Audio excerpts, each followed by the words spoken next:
Hey guys, Chris, Ironhead Garage. Oh, there's the old 55 gasser.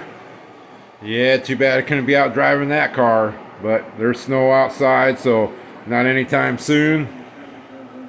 And the old GMC, not anytime soon either. I'm doing a little bit on this old subframe. I cut the brackets off for the body mounts that went on the sides here. Been doing a bunch of cross measurements and making sure it's square and good to go. I did get a pitman arm for that manual steering box, so it seems to be the right length and all working good.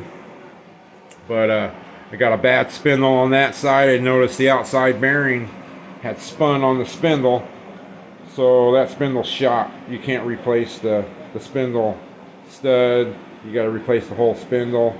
But my buddy's got a friend who has a Camaro that he bought for parts. He's not sure if it's a 78 or 79. If it's a 79, it'll be good.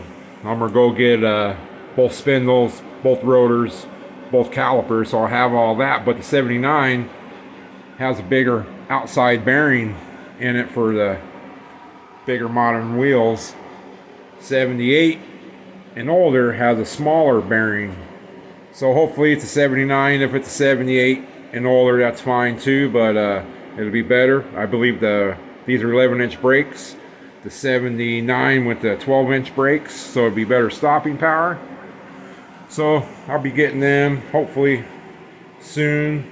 But some of you guys might be wondering, why in the hell is he going to cut that truck up when he had it almost going? All the brake lines were built, fuel lines, wiring was almost done. She ready to go down the road. Well, her frame's bent on her. I knew something was kind of funky about it because I saw this bumper was tight there, and over on this side it's got a gap. I just thought the bumper brackets were bent, you know, where the bumper bolts on, but as I look more and more at it, you can see that wheel's in about maybe 3/4 of an inch. This wheel here, look at that, it's almost about 1/4, so it's bent probably a 1/2 inch over. But it probably would drive. I think they did drive it this way. The bumper is actually, somebody has taken it off, and the brackets are supposed to go on the outside of the frame, the bumper brackets, and one bracket is over on this side and then this bracket is over on that side. So they tried to cheat the whole bumper over, which I guess you do what you do. But it's bent right back there, right by the firewall. Down below you can see a pucker in the frame, in the top of the frame, and there's one in the bottom of the frame.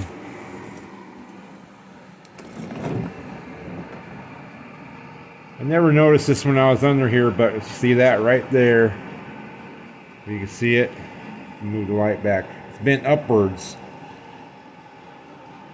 It goes up like this, and then the upper frame rail is bent up too. So that means this frame has been bent over and nowhere for that metal to go. So it puckers up. So I always knew something was kind of funky with it, but I planned on doing this in the future anyway. I just wanted to drive it. But luckily I found that subframe. So I ordered me some jack stands, some newer jack stands. I only got one big set there, and I got a couple of littler sets.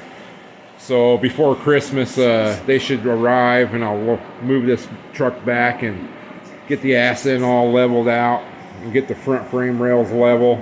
They're not bent up or down, they're just bent over to the passenger side.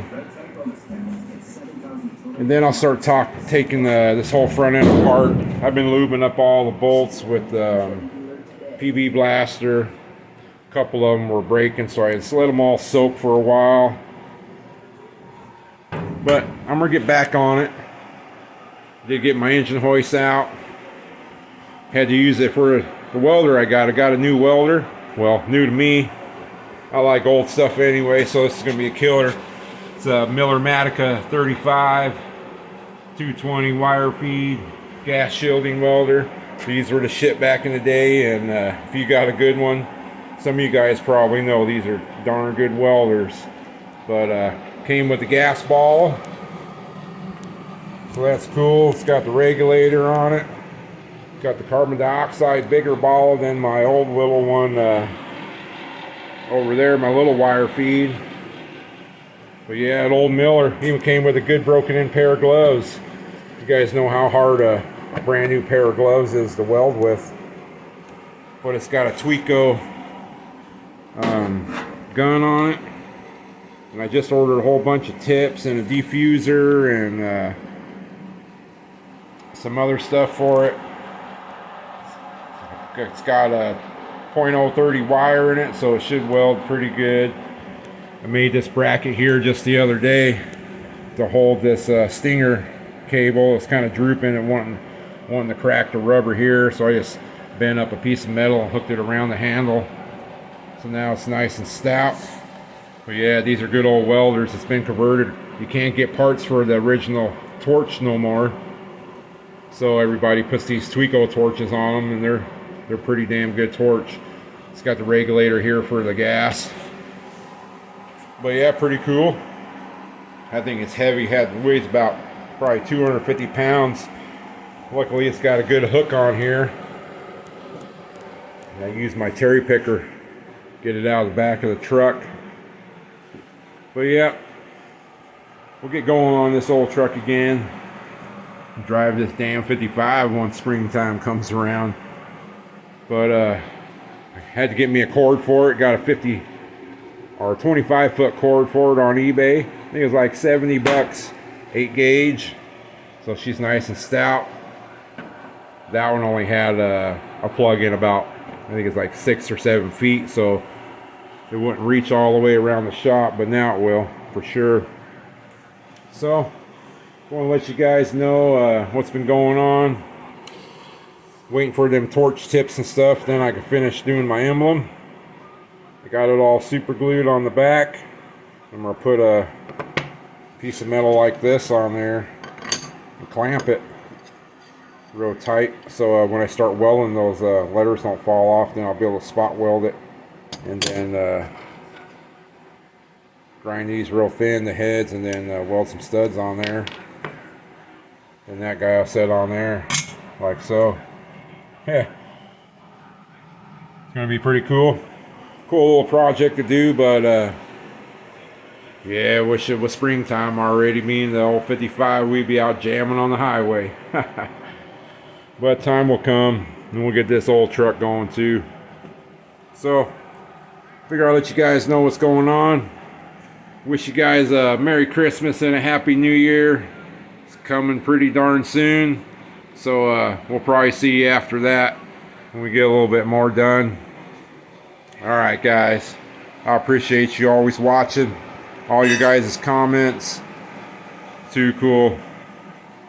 You guys take care, be safe, stay warm out there. We'll see you next time.